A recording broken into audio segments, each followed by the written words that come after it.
हम 10th chapter कर रहे थे। चैप्टर का नाम है प्रकाश, परावर्तन तथा अपवर्तन। इसमें पहला टॉपिक आता था प्रकाश का परावर्तन। हमने प्रकाश के परावर्तन की परिभाषा कर ली थी, एक बार फिर से बता देता हूँ आपको। प्रकाश का परावर्तन क्या होता है? जब प्रकाश किसी एक ही माध्यम में गमन करते हुए अपने पथ से विचलित हो जाता है, मतलब किसी चीज़ से टकरा के किसी कोण पे मुड़ जाता है, तो इसे प्रकाश का परावर्तन कहते हैं। हमने प्रकाश के परावर्तन के नियम पढ़ लिए थे। प्रकाश के परावर्तन के 2 नियम थे। नंबर 1, आपतन कोण सदैव परावर्तन कोण के बराबर होता है। नंबर 2, आपतित किरण, परावर्तित किरण और आपतन बिंदु पर अभिलंब, ये तीनों एक ही तल में होते हैं। ये था प्रकाश के परावर्तन का दूसरा नियम। आपतित किरण, परावर्तित किरण और आपतन बिंदु पर अभिलंब, ये तीनों एक ही तल में होते हैं। ये प्रकाश के परावर्तन का दूसरा नियम था। उसके बाद देखिए क्या आता है। उसके बाद हमें पता होना चाहिए दर्पण क्या होता है, क्योंकि प्रकाश का जो परावर्तन है, सबसे अच्छा जो परावर्तक पृष्ठ होता है वह दर्पण होता है, जिसकी एक सतह परावर्तक होती है और दूसरी सतह होता है खुरदरी होती है। तो दर्पण क्या होता है? दर्पण होता है कांच का वह टुकड़ा जिसका एक पृष्ठ परावर्तक मतलब एक तरफ से पृष्ठ कैसा होता है? चिकना होता है, परावर्तक पृष्ठ होता है, और दूसरा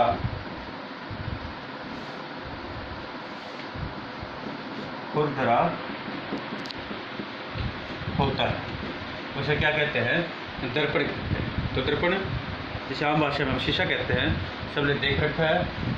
जिस तरफ से हम जिस पृष्ठ की ओर से अपना चेहरा देखते हैं वो उसका परावर्तक पृष्ठ होता है, और इसे दूसरी तरफ अगर पलट के देखें तो वह खुरदरा होता है, उसके ऊपर पेंट किया हुआ होता है, तो वो दर्पण। तो दर्पण क्या होगा? कांच का वह टुकड़ा जिसका एक पृष्ठ परावर्तक होता है और दूसरा खुरदरा होता है, दर्पण कहलाता है। हम इस चैप्टर के अंदर देखेंगे 3 प्रकार के दर्पणों का अध्ययन करेंगे। नंबर 1, समतल दर्पण, और दूसरा होगा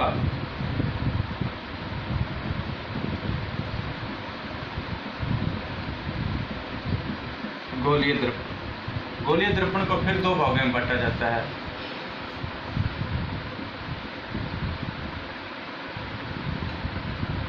उत्तल दर्पण और अवतल दर्पण। ठीक है, तो नंबर 1 समतल दर्पण होगा, गोलीय दर्पण है। गोलीय दर्पण के 2 भाग हैं, उत्तल दर्पण और अवतल दर्पण। तो इस चैप्टर के अंदर हम इन तीनों दर्पणों के बारे में पढ़ेंगे, समतल दर्पण, उत्तल दर्पण और अवतल दर्पण के बारे में पढ़ेंगे। समतल दर्पण क्या होगा? जिसका परावर्तक पृष्ठ कैसा होता है? समतल होता है। समतल का मतलब बिल्कुल प्लेन होगा। तो जिस दर्पण का परावर्तक पृष्ठ समतल होगा, प्लेन होता है, वह समतल दर्पण कहलाता है। दूसरे जो गोलीय दर्पण है, तो गोलीय दर्पण के अंदर क्या होगा? गोलीय दर्पण का परावर्तक पृष्ठ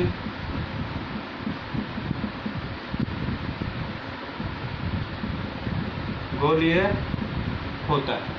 तो गोलीय दर्पण का परावर्तक पृष्ठ क्या होगा? तो गोलीय होता है, तो जिसे हम गोलीय दर्पण कहते हैं। तो गोलीय दर्पण पढ़ने से पहले हम समतल दर्पण को कवर कर लेते हैं। तो उसके बाद हमारा जो टॉपिक आता है वह है समतल दर्पण के द्वारा प्रतिबिंब का बनना।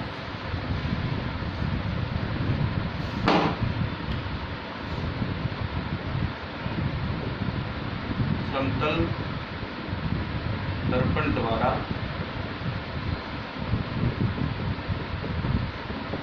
प्रतिबिंब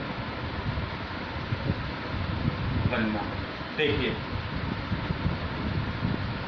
यहाँ पर प्रतिबिंब शब्द है। प्रतिबिंब क्या होता है? जो भी है दर्पण के अंदर में हमारा चेहरा दिखाई देता है, जो परावर्तन दिखाई देता है, वह प्रतिबिंब कहलाता है। तो समतल दर्पण के द्वारा किस प्रकार से प्रतिबिंब बनता है, इसके बारे में अध्ययन करते हैं। ये देखिए, जैसे मैंने आपको बताया था कि समतल दर्पण कैसा होता है, उसकी सतह जो परावर्तक पृष्ठ होता है वो प्लेन होता है, समतल होता है। ये समतल दर्पण है। इसे इधर वाला जो इस प्रकार से इसको प्रदर्शित किया जाता है, ये बिल्कुल प्लेन हिस्सा है। इसे इधर वाला ये परावर्तक पृष्ठ है, और जो पेंटेड या खुरदरा भाग होगा, इस तरह से लाइनिंग से इसको हम रिप्रेजेंट करते हैं, उसको प्रदर्शित करते हैं। तो ये इधर वाला भाग कैसा है, ये दूसरा पृष्ठ है जो खुरदरा है, जिसके ऊपर पेंट किया हुआ होता है। तो ये समतल दर्पण होगा। मान लीजिए यहाँ पर कोई वस्तु, ये है कोई वस्तु ए बी, ये वस्तु, इस वस्तु से इस प्रकार से प्रकाश की किरण दर्पण के ऊपर पड़ती है। अब चूंकि परावर्तन के नियम हमने पहले पढ़ लिए हैं, तो परावर्तन के नियम के अनुसार क्या था, आपतन कोण सदैव परावर्तन कोण के बराबर होता है। तो 90 डिग्री के कोण के ऊपर जब यह किरण समतल दर्पण पर टकराती है तो आपतन कोण कितना होगा, 90 डिग्री का होगा।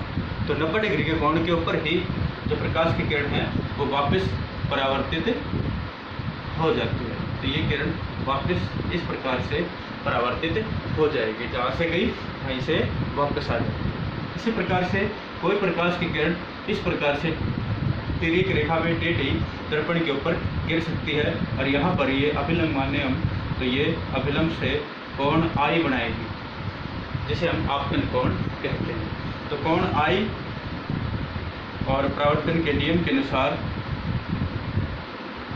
जितना कोण आई बनाया उतना ही कोण आर परावर्तन कोण होगा, और परावर्तित किरण इस प्रकार से अभिलंब से उतने ही कोण के द्वारा वापस चले जाए। अब देखिए, यहाँ पर देखिए, ये किरण वापस आ गई थी, ये इधर आ रही है, ये यहाँ पर कहीं भी नहीं मिलेगी। तो प्रतिबिंब कहाँ बनता है, जहाँ भी परावर्तित किरण आपस में टकराती हैं वहाँ पर प्रतिबिंब बनता है। याद रखिएगा, जहाँ पर भी परावर्तित किरणें आपस में टकराएंगी, मिलती हैं, वहाँ पर प्रतिबिंब बनता है। तो यहाँ पर नहीं मिल रही हैं, तो देखिए यहाँ पर पीछे दर्पण के पीछे हम किरणों को आगे बढ़ाते हैं। यापतित किरण थी, परावर्तित किरण के पीछे, इसी प्रकार से यापतित किरण थी, ये परावर्तित किरण, परावर्तित किरण की दिशा में इसको हम आगे बढ़ाते हैं। तो देखिए, आगे बढ़ाने से दर्पण के पीछे यहाँ पर ये किरणें मिलती हुई प्रतीत होती है, वास्तव में नहीं मिल रही। वास्तव मिल रही होती तो इनको हम सॉलिड लाइन से दिखाते हैं, ठोस लाइनों के द्वारा, ठोस रेखा के द्वारा इसको हम प्रदर्शित करते हैं। वास्तव में नहीं जाती हैं तो डॉटेड लाइन से इसको हम रिप्रेजेंट करते हैं। तो ये मिलती हुई यहाँ पर प्रतीत होती है, तो यहाँ पर मिलती हुई प्रतीत हो रही है, तो यहाँ पर इसका क्या बनेगा, प्रतिबिंब बनेगा ए डैश बी डैश, ए डैश बी डैश, ये यहाँ पर प्रतिबिंब बनता है। यहाँ पर दूरी मापेंगे हम, तो जितनी दूरी वस्तु की दर्पण से है उतनी ही दर्पण के पीछे उतनी ही दूरी पर प्रतिबिंब बनेगा। जो आकार वस्तु का है वही आकार प्रतिबिंब का होगा। और चूंकि वास्तव में किरणें नहीं मिल रही तो प्रतिबिंब कैसा होगा, आभासी होगा। अगर वास्तव में किरणें मिलती हैं तो प्रतिबिंब वास्तविक होता है, अगर इस प्रकार से मिलती हुई प्रतीत होती हैं तो प्रतिबिंब आभासी होता है। और आभासी प्रतिबिंब कैसा होता है, हमेशा सीधा होता है। ये तीर का निशान हम सीधा बनाया था, यहाँ पर भी तीर का निशान सीधा है। तो इसी प्रकार से समतल दर्पण के द्वारा ऐसा प्रतिबिंब बनता है। उसके बाद देखिए, इसके अंदर हमने क्या देखा, समतल दर्पण द्वारा बनने वाले प्रतिबिंब की विशेषताएं। देखिए क्या क्या विशेषता होंगी। जो प्रतिबिंब समतल दर्पण के द्वारा बनता है उसकी क्या क्या विशेषताएं होंगी। नंबर 1,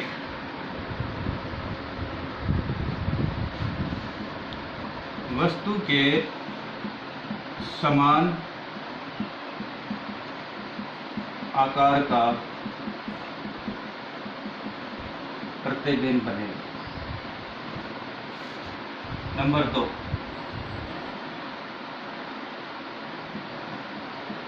दर्पण से समान दूरी पर प्रतिबिंब बनेगा। नंबर 3,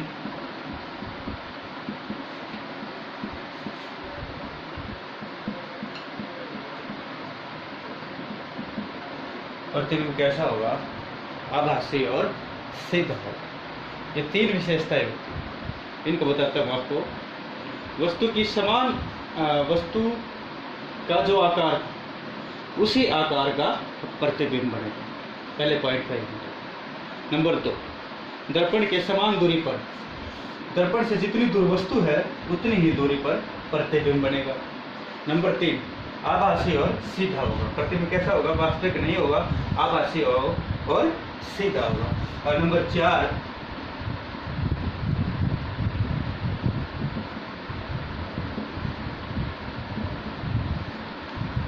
प्रतिबिंब कहाँ बनेगा? दर्पण के पीछे प्रतिबिंब। तो ये 4 विशेषताएं हैं समतल दर्पण द्वारा बनने वाले प्रतिबिंब। तो इसी प्रकार का डायग्राम आप इसको फोकस करना, इसी प्रकार का डायग्राम आप ड्रॉ करोगे। ये वस्तु है ए बी, इस प्रकार से किरणें जाती है, ये जाने का वापस उसी दिशा में लौट जाती हैं, ये वापस आने का। एक किरण ये जा रही है यहाँ से वस्तु से, इस प्रकार से ये यहाँ पर लौट रही है। कौन आई बनाती है, कौन आर बनाती है।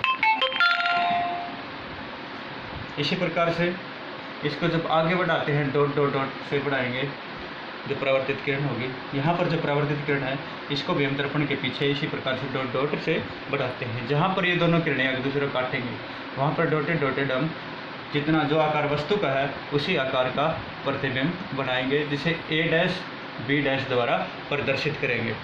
तो ये आपको ये डायग्राम बनाना है या टिक डालने के बाद, और ये होंगे समतल दर्पण से बनने वाली प्रतिबिंब की विशेषताएं।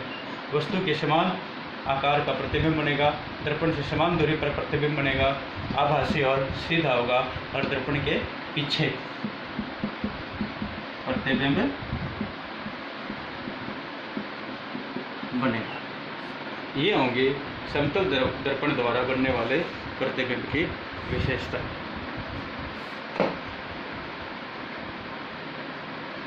उसके बाद आता है, जैसे समतल दर्पण करने से पहले हम कर रहे थे कि दर्पण को हम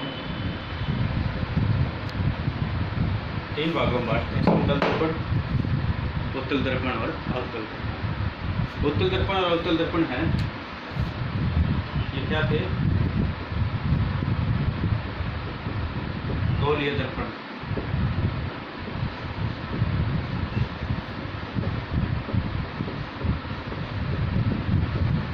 गोलीय दर्पण कितने प्रकार के हैं?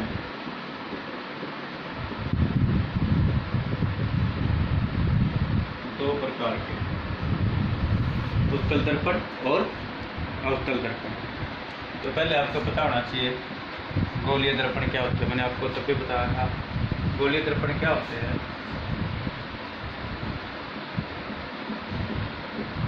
जिस दर्पण का परावर्तक पृष्ठ गोलीय, अर्थात दर्पण का परावर्तक पृष्ठ किसी गोले का भाग हो तो उसे हम गोलीय दर्पण कहते हैं। गोलीय दर्पण क्या होगा? दर्पण का परावर्तक पृष्ठ गोलीय हो या दर्पण का परावर्तक पृष्ठ किसी गोले का भाग हो तो उसे हम गोलीय दर्पण कहते हैं। उदाहरण देता हूँ आपको। मान लीजिए कोई गोला है, ये इसका एक टुकड़ा काट दिया हमने यहाँ से, एक टुकड़ा ये काट, 2 टुकड़े आगे हमारे पास।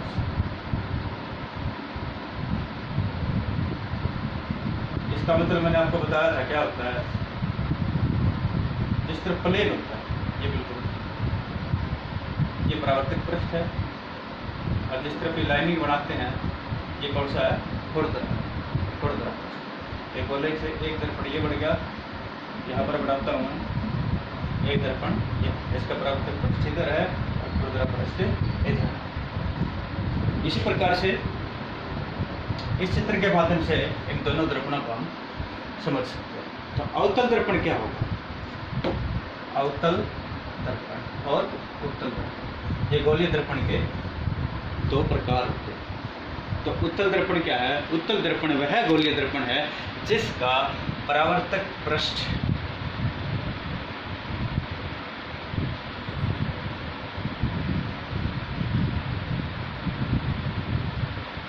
बाहर की ओर, जैसे गोला था, ये इसका केंद्र माने हम इसको C से दर्शा सकते हैं। तो उत्तल दर्पण क्या होगा?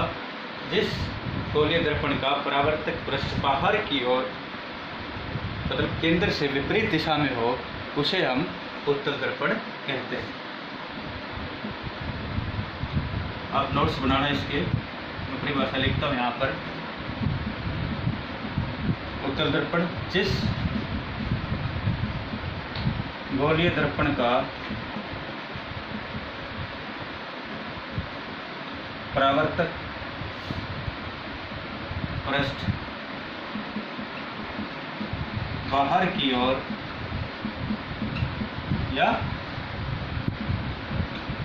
केंद्र के विपरीत दिशा में,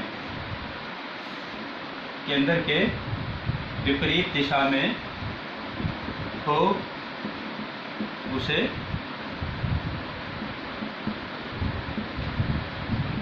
उत्तल दर्पण कहते हैं। देखिए, उत्तल दर्पण क्या है? जिस गोलीय दर्पण का परावर्तक पृष्ठ बाहर की ओर या केंद्र से विपरीत दिशा, ये केंद्र है, इससे विपरीत दिशा, केंद्र की ओर नहीं है परावर्तक पृष्ठ, इससे दूसरी दिशा विपरीत दिशा में बाहर की ओर। तो ये दर्पण कौन सा हो गया? ये हो गया उत्तल दर्पण। ये समझ में आया? इसको दोबारा बनाता हूँ। उत्तल दर्पण कौन सा होगा? ये उत्तल दर्पण हो गया। इसका चित्र आप इस तरह से बना सकते हो। ये परावर्तक पृष्ठ बाहर की ओर, तो ये है उत्तल दर्पण। आप इसी प्रकार से इसका डायग्राम बनाओगे तो ये हो गया उत्तल दर्पण। तो इसका केंद्र हो, तो गोला बनाए हम, तो केंद्र इस तरफ होगा, तो केंद्र से विपरीत दिशा में इसका परावर्तक पृष्ठ है, तो ये होगा उत्तल दर्पण। इसी प्रकार से अवतल दर्पण,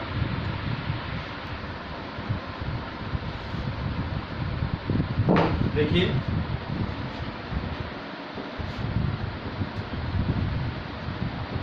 अवतल दर्पण ठीक उत्तल दर्पण के विपरीत होगा।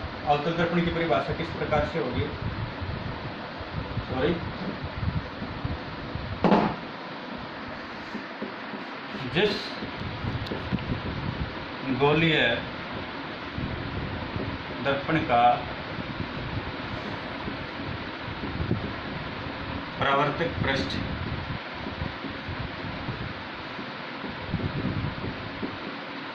अंदर की ओर दशा हो, या हम उसी की तरह कह सकते हैं कि अंदर की दिशा में, उसे अवतल दर्पण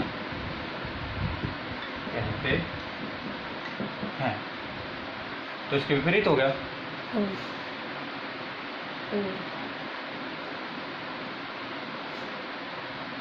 सॉरी,